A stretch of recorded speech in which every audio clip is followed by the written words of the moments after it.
Hi, I'm Darren Gough and welcome to my new cricket show. For those of you who don't know me, I used to play a little bit of cricket for Yorkshire, Essex in England. I was a talkSPORT presenter, MD of cricket at Yorkshire, but most people probably know me for being that dancer on Strictly Come Dancing.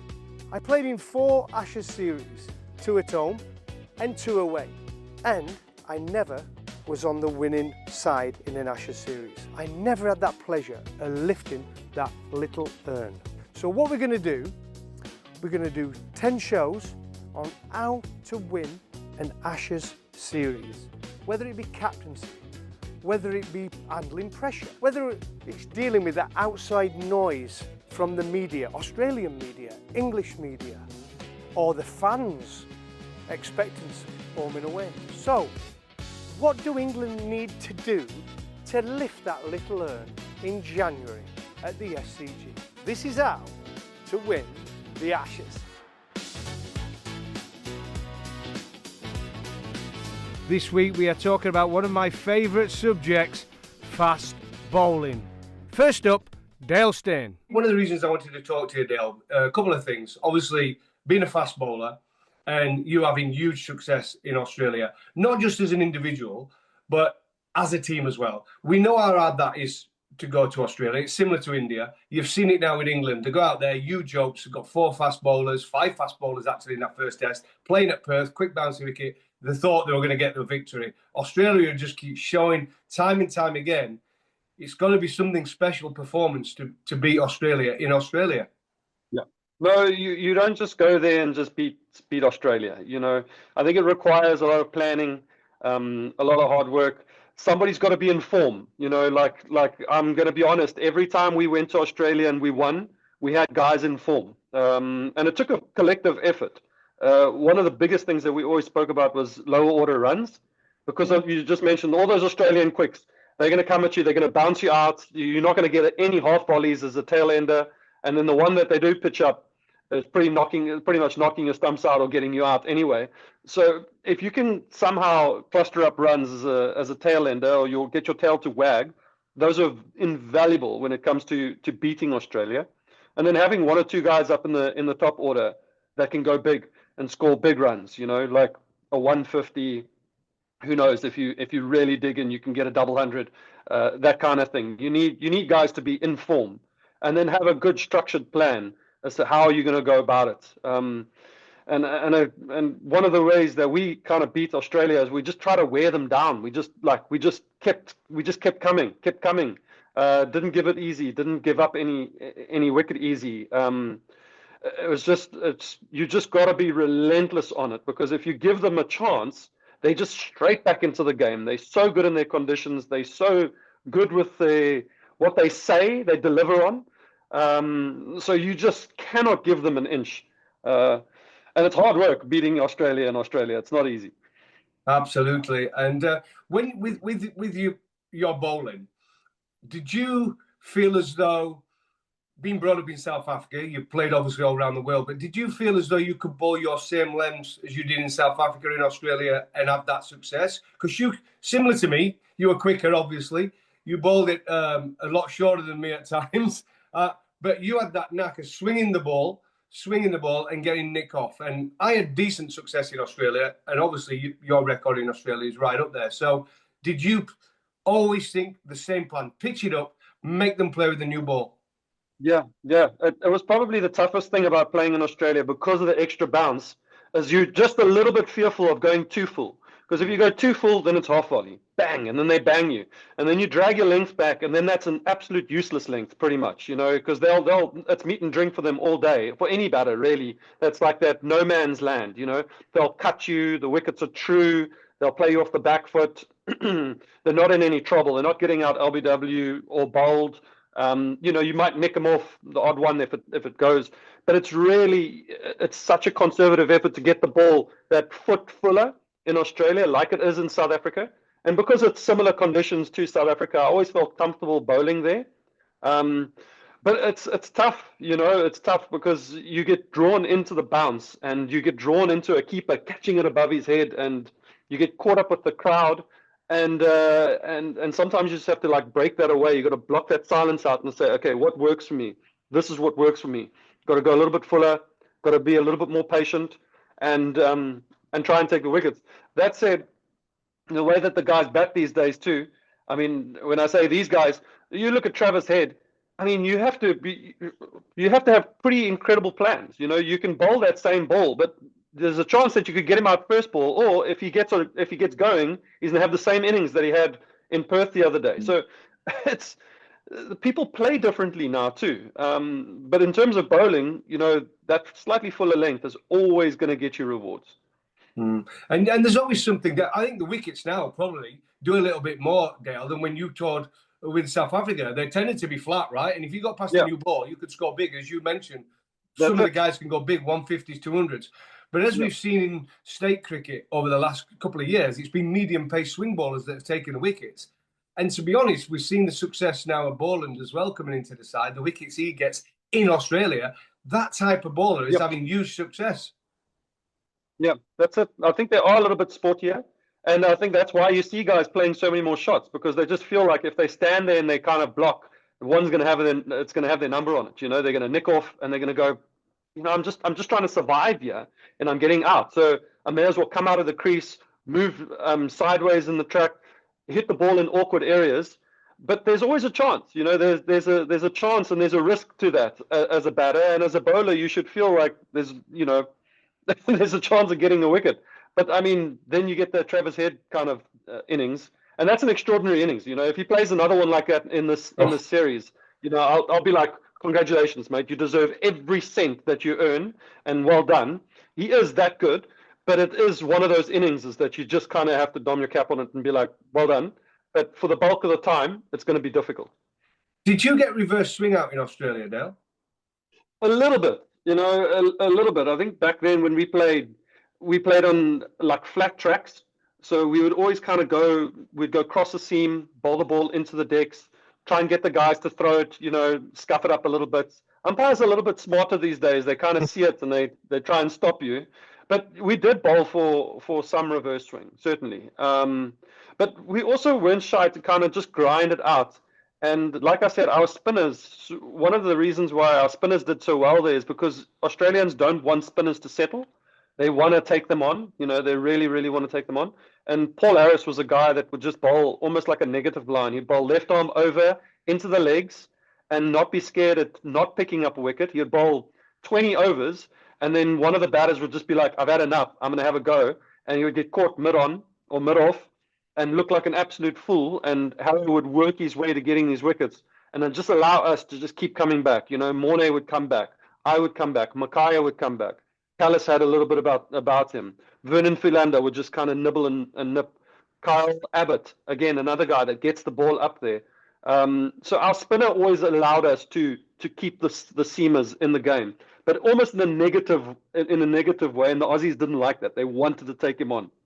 Well, you got to get at them. I know you mentioned then about tail later on. You got runs obviously in Melbourne. I remember that. I watched that. Was it 70 odd, wasn't it? I think 70 odd you got in Melbourne when you won that game, and it looked like that could have gone either way. And those runs were important. Did you, as a team, as well? Just quickly on this one, did you, as a team, think right? We're going to go at their tail enders because they tend to have a long tail, don't they? Australia. It starts at 8, really. I mean, not an absolute. Not a 9, 10 or 11. It's a genuine 8. It's like a Cummins or a Shane Warne. But did you decide you were going to go at their lower order as well? Yeah, we tried. I certainly had my fair share of battles with Mitch Johnson because the man could bat, you know, and he did. He got 100 against us in Joburg when we played at the Wanderers. So he can bat. He certainly can bat. But, you know, I was getting bounced left, right, and center when I'd go out there and bat. So I was like, I'm going to give it to these guys. So it was a little bit like whose tail can score the most runs, you know. And we worked hard on it. Boucher, Duncan Fletcher, they worked hard on our tail enders to make sure that we had like 2 or 3 shots that we could score on. And then it's just solid defense where he was like, take the drive away. You guys are never going to drive. You know, you're not that good. And so we're just like, all right, no drives.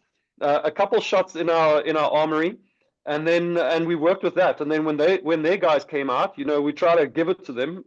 If you can break Mitchell Johnson's hand and get him out of the series, you've done beautifully, you know. But then again, just try and get it up there, get them out. And in the same way that we'd get like your Pontings and your Clarks out and your Hussies out. You know, if those top order guys couldn't handle it, then the tailenders couldn't either. And Dale, you were an handful with a red ball, the white ball. You would have been a proper handful with a pink ball, right, in the day-night game. I know you was on that, so obviously you didn't play in the day-night test. But how do you see the pink ball? I think you played a county game, didn't you? Hampshire versus Yorkshire with a pink ball. How did you go with it, and what did you think about the pink ball and what it does through the air and off the pitch?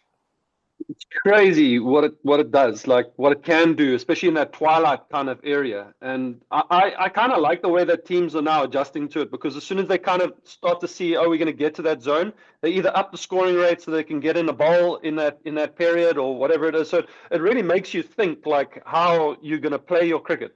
Yeah, I just had that one game for Hampshire against who was it? Yorkshire, I think. Yeah, it wasn't a very good sample size because, to be honest with you, it was a pink ball game and we never even needed the lights because it was still daylight at like 8:30 p.m. at the Rose Bowl. So my experience with it is not as great as some of the guys that have played, but I did practice with the Proteas when we had a couple of those pink ball games under lights, so the guys could get used to it. And I just found that it swung so nicely. You just felt like you were always in the game. You know, there was always something. It had this glimmer and shine about it. And even as flat as the wicket was, you just felt like there was always something there for you as a seamer. And that was in practice. So, you know, when you throw it into a game situation, crowd, pressure, all of that kind of stuff, I feel like that elevates that even more, because now you just know, you know, one wrong shot here and you're out. So it definitely leans more towards the bowler. I mean, look at Mitchell Stark's record with the pink ball. It's actually incredible. So I would have loved to have played a couple games with it, but didn't happen. Have you been watching, just a last one, have you been watching the series England versus Australia? I'm sure people are all around the world. So it's pretty impressive, that first test match, wasn't it? Finished in 2 days. Unbelievable. Like we were watching it because it was the second test here, and as the comms, we had it on TV the whole time. You see the guys are doing the comms, but their heads are like this, just watching the TV, and then they're trying to watch like it was incredible, you know. And I mean, yeah, what do you say? You know, like they played. It was such an aggressive brand of cricket that both teams played. Like there was wickets. I don't know. It was all packed into 2 days. I thought it was pretty awesome. Like you know, like I'm also all for a game that goes 5 days, like we saw South Africa against India. But that was like action packed, like injection filled adrenaline for like 2 days. I thought it was pretty awesome. So what is it like to face fast ball in Australia? First up, Matt Prior, and then Michael Clarke. Matt, we're going to start with fast bowling, and obviously I'd like to call myself a fast bowler. Some people call me medium fast, but I like to call myself at my peak of a fast bowler. And what I want to chat with you, because you're in the best position to see all fast bowlers, right? How important is it when you go into an Ashes series to have 4 good fast bowlers? Well, firstly, it's crucial. I think in any series, if you've got pace, genuine pace, it adds so much to the team. But I think it's what you do with that pace. In Australia, you turn up, and you were a fast bowler, so you will have done it yourself. Absolutely, you turn up, you know, flying to Perth. You're training in those nets. The ball is flying around. Tendency to bowl too short. So they all run in, they all seen it whizzing through to the keeper, having bowled on dodgy, you know, slow pitches in England all summer where it's dribbling through to the keeper. Suddenly you see it pinging through. And what tends to happen is everyone then bowls that yard too short because they love seeing it going through to the keeper. The best fast bowlers, I think, that have had good success, and certainly in 2010-11, we spoke a lot about it without, okay, we didn't have genuine pace, but anyone who did have, you know, Trem could get it down, Finney could get it down, was actually the length you bowl fuller than you think you need to. So you're drawing the batsman in, because it's all well and good at looking great going past the edge, but actually you want to get the edge, and you're only going to grab the edge from bowling that fuller length. So yes, having pace is really important, but it's actually then what you do with that pace, and it isn't all just short stuff around the ear holes. To be honest, that's what I meant by the question.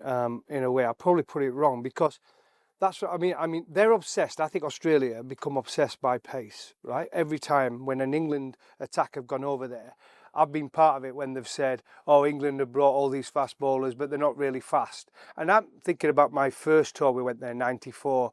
We went in there with myself, Devon Malcolm, Martin McCaig, who was bowling quite quick in those days. I think Joey Benjamin came as well, Craig White, and we went in with some genuine pace. And we just got, from the moment we arrived in Perth, we got hammered saying this is supposed to be England's quickest attack, they're rubbish, and all that sort of stuff. But I think you've nailed it in that first question, because that would be my thoughts. Yes, it's important to have fast bowlers, but more importantly, it's having 4 clever bowlers who can bowl a good length, because quick enough in Test cricket for me is around 86, 87 miles an hour. And if you put the ball in the right areas on that good length, you could, especially this last few years we've seen in Australia, the ball's done a bit. Yeah, that's exactly it. And I think it's also how they work as a unit, right? So in any Test cricket, as a bowling unit, fielding unit, it's about building pressure, right? These guys, these batsmen are good enough now to face pace. They face pace a lot. They're used to it. Bouncers, short balls, etc., etc. If you can't play the short ball in Test or top level cricket, you probably shouldn't be there. But as I say, it's playing that ball that's in that difficult area, what to leave, what to play at, even line as well. 4th stump is so crucial, because in Australia, from a batsman's perspective, you can't play that back foot punch, which you can score someone like an Ian Bell. If you imagine him, that back foot punch that you play, you always talk as a batter of playing, it's either straight bat or cross bat shot. So therefore, it either has to be full, so you can play a straight bat, or short enough to play a cross bat. So if you get that length right, where you get in that, oh no, I'm now forced into playing back foot punch, you're nicking off all day long. So as a batter, that's the area you really work on. So as a bowling unit, you can have someone come in and bowl that perfect line and length. But if the next guy that follows you the next over and is bowling too short and batsmen get away, it releases all the pressure, and then they don't have to score off you at the other end. So the series that we all try and forget for our group, 2013, when Mitchell Johnson bowled absolute rockets. I mean, he was just lightning fast, and the angle, it was horrible. But they used him brilliantly, because he only bowled 3 overs, 3 over spells. And it was just like, right, deep square leg, fine leg, man around the corner, lid, and he just bounced us, right? But what people, I don't think, realise was he was allowed that opportunity because Ryan Harris, Peter Siddle, Nathan Lyon at the other end, you couldn't score off them. I remember at Perth, and at that stage, my strike rate for Test cricket was quite high. Nowadays, it's well down, but I think it was like 65 or something, which, as I say, at that time was like, I knew that, and mainly that was because if I didn't score runs quickly, I was going to get out. So I had to score them while I was there. I remember walking off at Perth, and I'd scored 20 odd, thinking I wasn't in bad nick. And I looked at the sort of stats. I'd faced 120 balls. Now, usually if I'd faced 120 balls, I'd be near 100. But because Harris, Siddle, those guys were just putting it on a piece of string, I couldn't score off those guys. Then you had Mitchell tearing in, trying to knock your head off. You kind of felt you had nowhere to go. So it's a real role clarity within the bowling unit that you know so well and led many bowling attacks. Everyone knowing exactly what their role is and then being able to deliver and execute. Great running in, Joff bowling 95, 96, Woody tearing in, awesome, looks great. But what is their role, and can they deliver it and execute it? Not just 1 over, 2 overs, but 3 spells in the day. That then builds the pressure. And if Australia, our mantra in the dressing room I played in was like, okay, let them bat for 100 overs, but they've only got 250 on the board. The game hasn't gone away from you. Whereas if you bowl loose, and I know those days are gone as well because batsmen are just doing, smashing it everywhere. But that was our mentality, that make them work really hard for every run they score. They are good batting wickets. That's, it does a bit. It's the great thing about playing in Australia is that there's something in it for everyone because the ball carries. And it does a little bit. The bowlers are in the game, but if you bat well, you can score runs. That's what makes the cricket over there so exciting. It's interesting that what you say on Mitchell Johnson, because even just watching that series, it was amazing how one guy really caused so much fear into a team. Because those people who say you don't have fear when you go out to bat and you're facing 90 odd miles an hour, especially at Perth as well, when it used to be rapid. It does make such a big difference to a bowling attack. And you've just said about they were so good because they had 3 bowlers who could put it in the right areas. Then they had one guy who could come in and put serious fear into the opposition and knock over the tail just like that. Yeah. It makes such a difference, doesn't it? Absolutely, and it puts so much pressure on your top 5, 6 batters. You know, you've got to score all the runs, because if you get through you, it's bang, bang, bang, bang. Taylor not getting any runs against Mitchell Johnson. Absolutely not. Mitchell Johnson, Yorkers, 97 miles an hour or whatever it was. It was like Broadie had no chance, you know, whatever. But I think it's an important point, that fear as well, because there's a load of, you know, there was a lot of press around. We all got accused of being scared. Well, I can tell you now, hold on, let me start again. I had absolute fear. Here's your headline, you know, it was fear, but it wasn't fear of getting hit, breaking your arm or anything else. I had fear of the fact that I was walking out and I had nowhere to go. I didn't feel like I could score. And again, and that team, we had people like, you know, KP. So it was where am I going to score? Because I've got to get runs. I'm your like last stop before that tail ender goes. Batting is about scoring runs. Yeah. So where am I going to score runs? Because Siddle's got me nipping it back in. I can't go. He's not giving me my arm, so I can't score there. Harris, by the way, is bowling 90-91. He's not slow, right? And he's, you know, keeping it. And Siddle could get it down as well, by the way. Getting it down and in your ear and everything else. And then you've got Mitchell charging off the side screens trying to kill you. You know, it's like, okay, where do I go? So again, it wasn't fear of, I'm scared I'm going to get hurt or I'm going to get hit. It was I don't have an answer for where I'm going to go here. I can't nerdle it off my ribs because there's a man around the corner there. I don't dare take it on because there's 2 men there and he's bowling absolute gas. You look down the wicket at Perth and there are cracks you can fit your foot down. And you're sort of thinking, okay, what are my options? And if you can get as a bowling unit, and we did it in 2010-11, the other way around, where we did it to not just the Aussies, but to many teams, where you had your Jimmy, your Broad, your Tremlett, your Finn, your Bresnan, and then Swanee came on, and Monty. Everyone was very, very clear in what they were doing. And we put pressure on batsmen because they didn't have an answer. Where do I go? So you end up having to do something daft to try and release the pressure. Now, again, we're talking about a different era. Batting's come on now. They're doing something daft every single over to try and keep run rates up and everything else. But again, coming back to this conversation, it's having a fear of not having an option of where to score, and that was a real tough. And the pressure it puts on you because you can't, as I say, you were that last stand really recognised batter before. Yeah. Well, the tail enders came in. And so you knew then if one more recognised batter got out, you had to then try and score heavily because you're batting with the tail and somebody was bowling 90 miles an hour.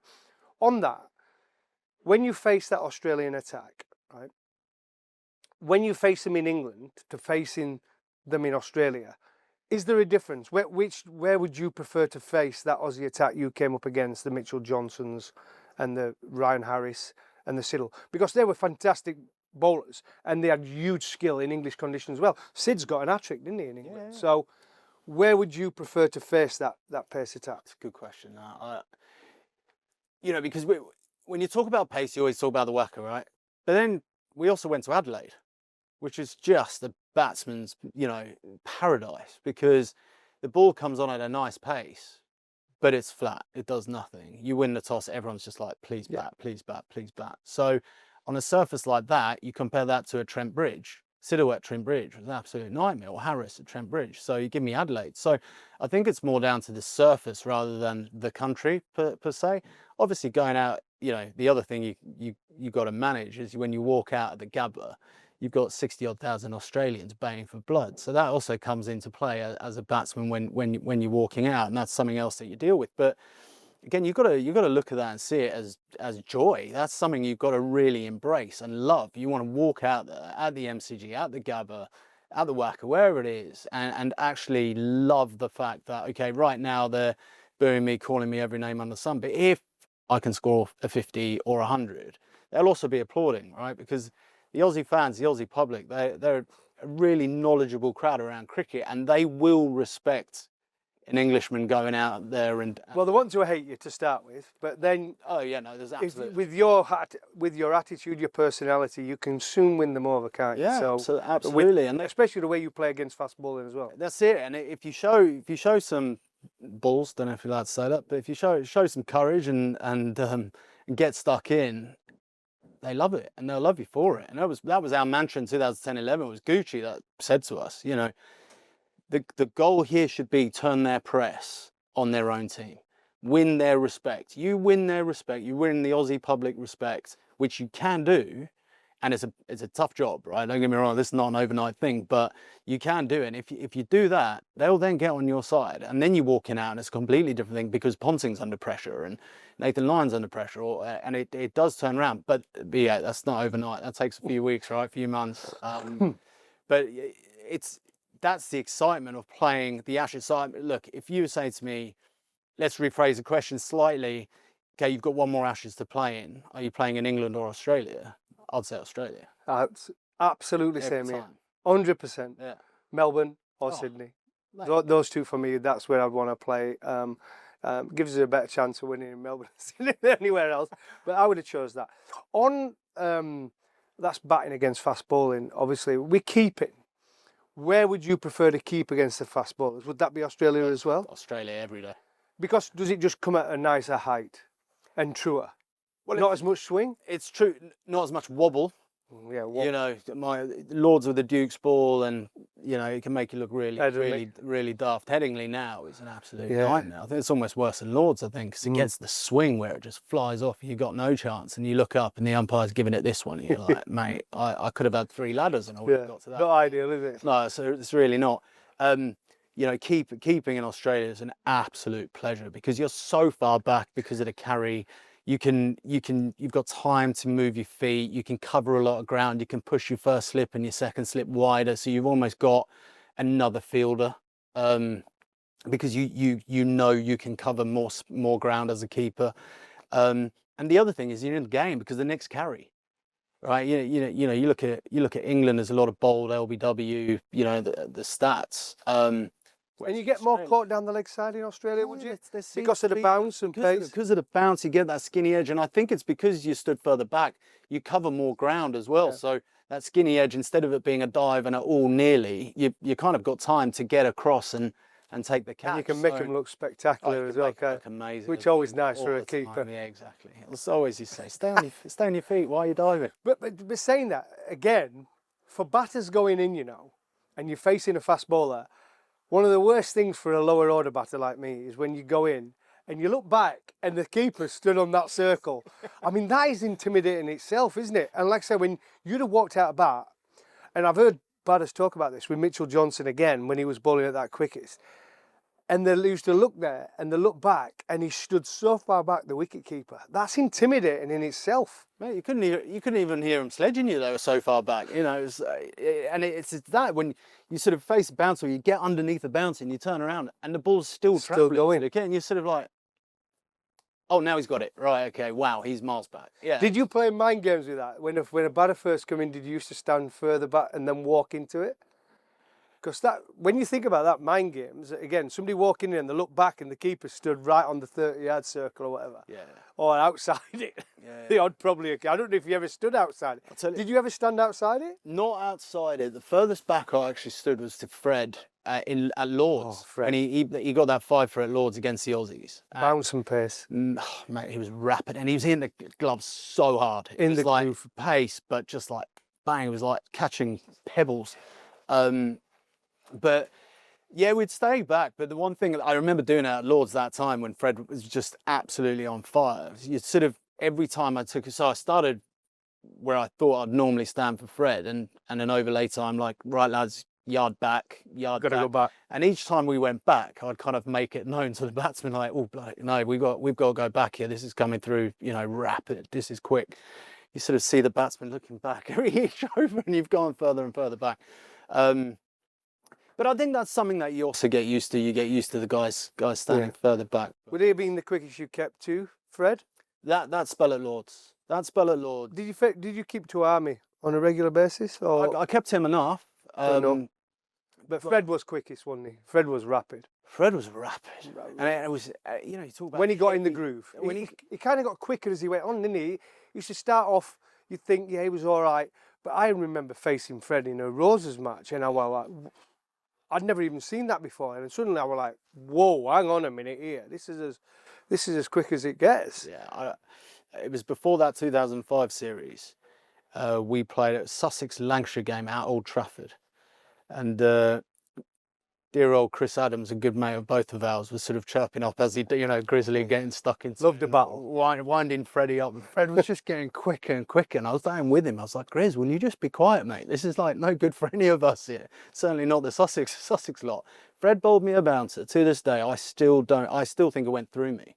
I mean, I literally went like, when you're getting that way, oh no, and you just sort of like close your eyes. I did that plenty of times. Heggie jumped, it went over his head, gone. And it was, honestly, I think Mitchell included, the quickest bounce I've ever faced. It was just like, wow, that guy. So when he went on to do 2005 and did what he did, it was like, well, yeah, I know how that feels. It was, well, we all did. Yeah, but, having that sheer pace is a great thing to have in your armoury.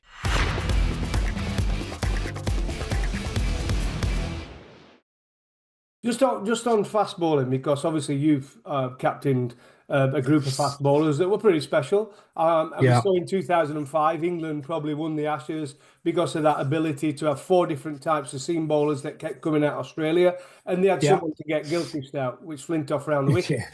What's it like when you've got a battery of fast bowlers to go at the opposition as a captain? The greatest feeling in the world. Bowlers win your test matches. I don't care what anyone says. We are blessed as batsmen. Generally, we got paid more money, which was an absolute joke. Bowlers should be paid triple. Bowlers win you test matches. There's no doubt about it. So, I think I was lucky to play under Warney as a spinner, and we had great quicks as well. But to have Warney as your spinner as well, as an X-factor wicket taker, just complemented our quicks. And there was a period through my captaincy where we didn't have that, genuine top of the line spinner. So I relied heavily on, your 3 quicks and your all-rounder. And then, I think back to, I think it was 2013 Ashes where we had Ryan Harris, Mitchell Johnson, Peter Siddle, Shane Watson as the all-rounder, and Lino. You could use your bowlers individually to perfect your plan as a team. The way I spoke to Mitch before that series, the way I wanted to use Mitch was in short spells and utilise speed, because I had Rhino, Siddle and Watson who could bowl me overs, who could build pressure. And Lino as well was bowling very well at that stage. So I really needed to use Mitch as that X factor. And he bowled like an absolute genius. But we still, I remember times on the field, I'd pull him off after 3 overs. He'd be fuming at me. But I said, I needed him for 5 test matches, and I needed him to bowl like that. And I think that's the balance. Sometimes you can have too good of an attack and you just let things go. I think the perfect bowling attack is that. It's not necessarily your best individual bowlers. It's an attack that works together. And for that series particularly, we had that. And I think even when I first started, we had McGrath, Gillespie, Brett Lee, Warney, all very different. But, man, what a group of 4 bowlers. A lot of the time we didn't even have an all-rounder. We'd use, I could bowl some part-timers. Yep. Simon Kadich bowled some part-timers. Damien Martin bowled some little medium paces. Even Ricky at certain times. So with those 4 genuine frontline bowlers, and they're all very different in their own way, it was unbelievable to play under.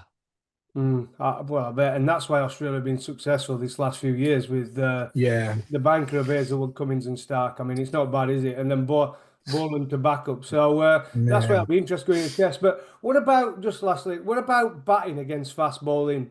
Let's go in Australia, because it is different to anywhere else. Yeah. Right? I think a lot of bowlers can fall into the trap of bowling a little bit too short. I bowl fuller and bat myself to get the edge of the bat. So what's it like to face fast bowling in Australia? I think you got your length right, Goughy. I think you've got to hit the stumps. And that might mean, certainly as the game goes on, you might go for runs. But I think generally in Australia, you get consistent pace and bout. So I think the way to get players out, and that doesn't mean don't use your short ball. I think in Australia, it's probably easier to use your short ball. But it's important not to get carried away with it. I think you use your bouncer to push a batsman back, but your wicket-taking deliveries are hitting the stumps. You're attacking that top of that off stump, which brings in every form of dismissal.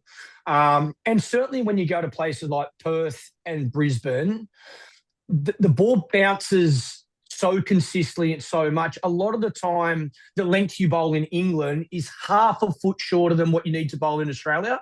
So you've got to think, certainly with a new ball on a good flat wicket, you nearly got to feel like I've got to bowl a half volley. Now, it's not a half volley, but compared to where you bowl in England, it would feel like that for bowlers. So that takes a lot of courage as well. And I think that's part of why preparation when you travel is important to actually feel that difference before you go into the game.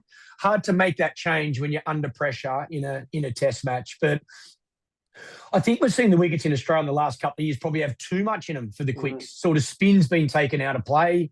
Seen a lot of test matches only go into day 3. So I'll be interested to see what happens this summer. I hope they go back to what they used to be, where, you see that sideways movement, whether it's swing or seam early.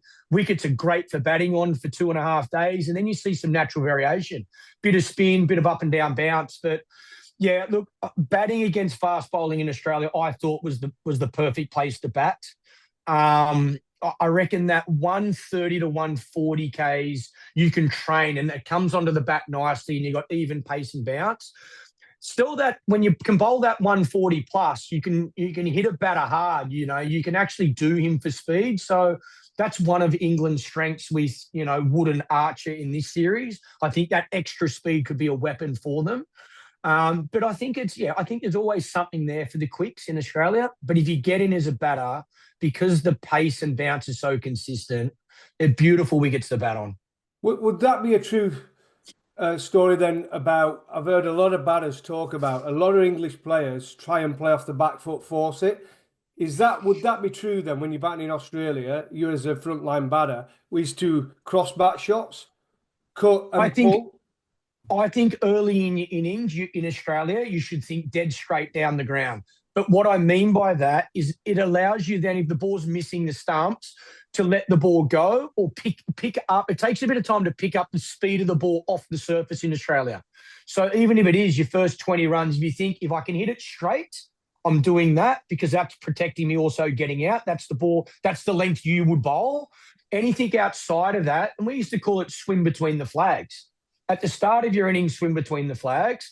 And then as you get used to the pace and bounce, cut and pull is heaven in Australia because you can pull the ball from mid-on to over fine leg. Once you get the pace, you can work out, am I inside the line of it? Am I staying leg side of it? The other thing it opens up, and you see a lot of players these days, they play that up and over third man, which, when I first started, you weren't playing that. You're either cutting it or trying to get inside the line and hook and pull it. But these days, players play the full 360 degrees, and I couldn't think of anywhere better to bat in Australia if you wanted to do that or if you could do that.